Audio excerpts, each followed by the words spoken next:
I won't be talking about how Donk slides when he peeks, nor will I speculate on whether or not pressing mouse 2 is actually beneficial just because Donk allegedly does it. Instead, we're going to be looking at several different demos from Donk to illustrate exactly how he approaches his face-it pugs and the style in which he chooses to play the game. By the end of the video, I would have given you at least 5 different ways Donk dominates face-it via evidence I've gathered from his most recent game. These 5 things may not be concepts you can immediately replicate in your matches, but they will at the very least provide you with a definitive answer to why Donk is and will likely continue to be the highest rated face-it player in the world. Let's get started. People often assume that the way Donk wins his matches is solely by running out in sight and killing everyone. And while a lot of the time this can be true, what's also happening almost just as often is Donk throwing supporting utility for his team. Take this Dust 2 round for an example. He asked one teammate to drop him a smoke, throws the first of 2 cat lurk smokes, then asked another teammate for yet another smoke and completes the cat lurk smokes. Then of course proceeds to run out cat and kill everyone he can see.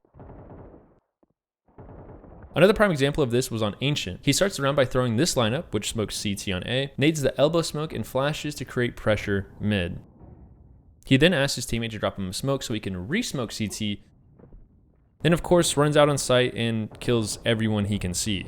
It's obvious to anyone that these rounds are being won based on his mechanical skill and not the lineups that he's throwing, but I simply wanted to highlight the fact that even the highest rated player in the world is actively trying to make the game as winnable as possible for his team through other methods than just getting kills. And if you think about it, if the game is easier for your teammates, then the game will obviously become easier for you.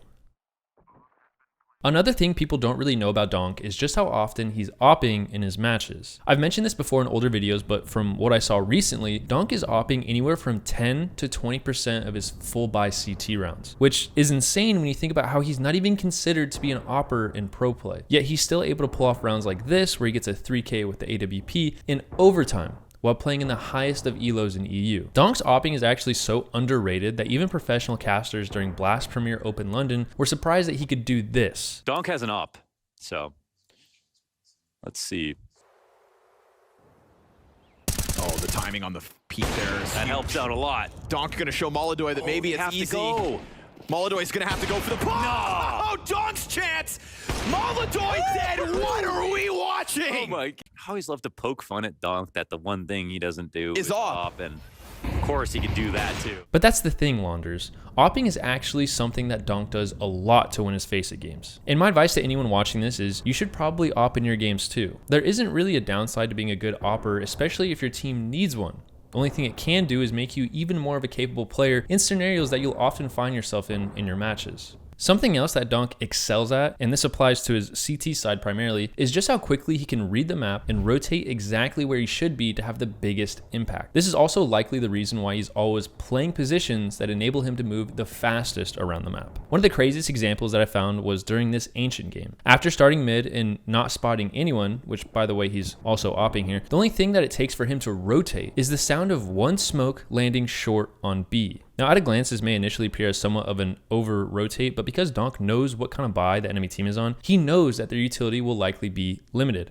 And whatever site gets first contact will also be the site that the enemy team tries to finish at. Another good example was during this Mirage game that I watched. Almost immediately after his teammate dies mid, he decides to rotate through CT. I'm sure the reasoning behind this was because there was no one con, and A main and Palace were already being covered by teammates playing close to those entrances. Considering this and likely other information that his team was giving him, he made it in time to B as the execute was coming out. The biggest thing that I want to highlight here is Donk is excellent at putting himself in situations as he's rotating to have the highest impact in every single round he plays. Before it come as a surprise for some of you, but out of every pro player that I've watched, Donk is hands down one of the most aggressive. Likely because he knows that whatever duel he gets into, he will likely have the advantage just due to his superior mechanics. Donk, in his last 60 matches on CT side, will find the opening duel approximately 40% of the time, which means he'll be in the position to find the opening kill, which 73% of the time he's winning. That means on average, out of the 12 rounds that he plays on CT, he's securing the first kill approximately 3.5 times. And for those of you that have played a lot of CS, you know that the probability of your team winning once you've secured a 4v5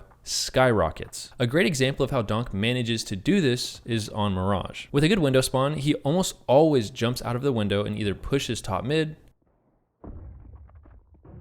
pushes underpass, or smokes underpass and waits for mid aggression. But CT isn't the only side where he shows this playstyle. Another good example is also on Mirage. With the best mid spawn, his team smokes top mid and window, and he literally just runs through the top mid smoke and runs down the cat player. And what's even crazier is how he plays T side on Dust 2. Donk with either the best long spawn or second best long spawn will simply run out long doors and fight whoever wants to fight him and win. But how is he able to do this? Well, that leads me to my fifth and final point.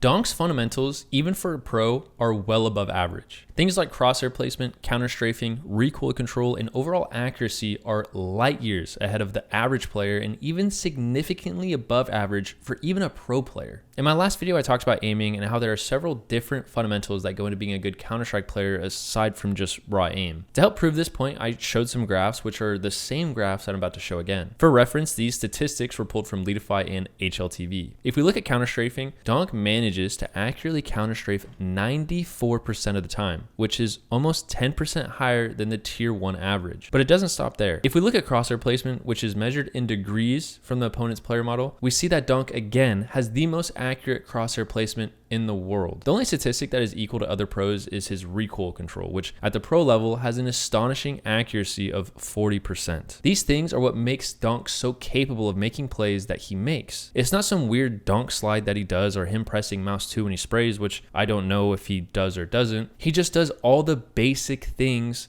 perfectly. But what the real icing on the cake is for Donk is his incredible aim. His aim, even at the pro standard, is world class. On Leadify, it even has his aim rating at 97, which, to be fair, I've never seen anyone have that high of a rating and not be a cheater. But the ironic part about that is we don't always get to see him showcase his aim because he's making the game as easy as possible for himself with his near perfect crosshair placement. But in scenarios where he does need to flick, which isn't often, he almost always delivers. Take one of the first clips that I showed you as an example. After throwing almost 2 entire belts of utility for his team, getting 3 trade kills on site,